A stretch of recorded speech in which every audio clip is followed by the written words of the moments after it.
আল্লাহ তাআলা বললেন,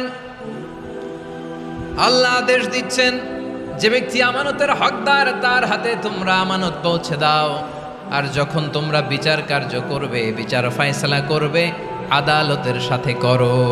সুবহানাল্লাহ বলে। ওয়া ইযা হাকামতুম বাইনান নাসি আন তাহকুমু বিল আদল, আদালতের সাথে করবা। আল্লাহ তাআলা বলেন, যারা জাজ হবে, বিচারক হবে, তাদের যদি বাদী বিবাদীর কারোর সাথে শত্রুতা থাকে, কারোর সাথে যদি কোনো ধরনের রেষারেষি থাকে, আল্লাহ বলেন বিচার কার্য করতে যে ওই শত্রুতা রেষারেষির কারণে আদালতের বাইরে যে অবিচার করে বিচার করো না।